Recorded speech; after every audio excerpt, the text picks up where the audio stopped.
The Mother Road has always been a corridor of commerce.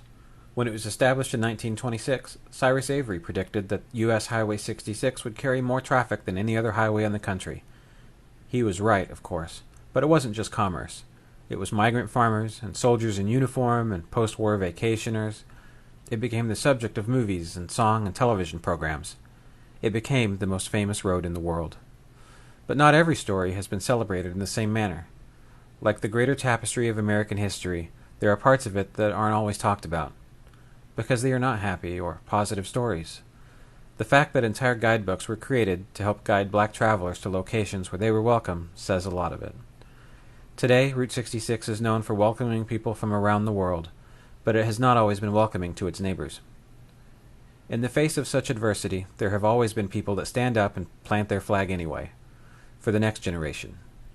Today, we're honored to induct one of those people into the Oklahoma Route 66 Hall of Fame, Alan Threatt Sr.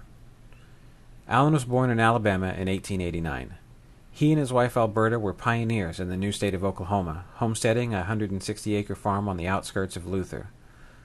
With his own two hands, Alan tilled the earth and began growing crops, raising livestock, and quarrying sandstone.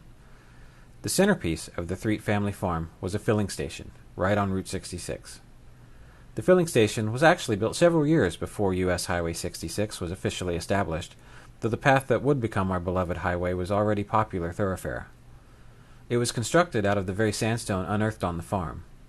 It did what a service station did, offered fuel, fixed flats, but it was so much more than that, because Alan Threatt was so much more than that.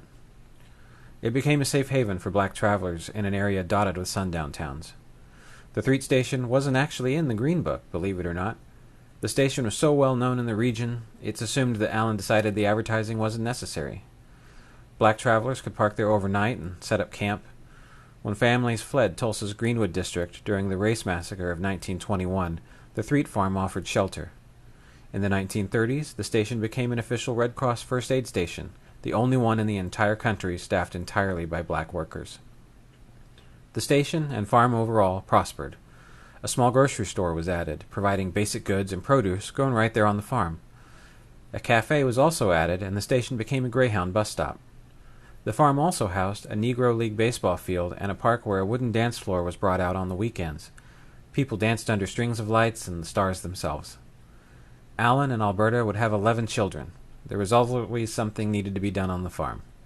It was the community gathering spot.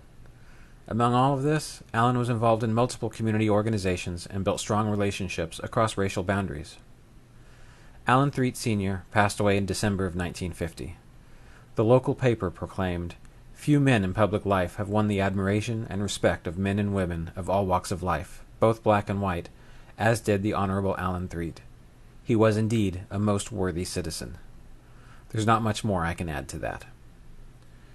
The Threatt station closed in the 1970s. In recent years, the family has been working on restoring the station to become a place where the people can learn about Alan, the rest of the Threatt family, and part of the story of black travel in America. Alan Threatt Sr. has been gone for over 60 years, but his legacy is as strong as it's ever been. His story continues to be an inspiration for today's generation. For his contributions to his community, for his pioneering spirit, for his mission to provide a safe place for locals and travelers, the Oklahoma Route 66 Association is proud to induct Alan Threatt Sr. to the Oklahoma Route 66 Hall of Fame.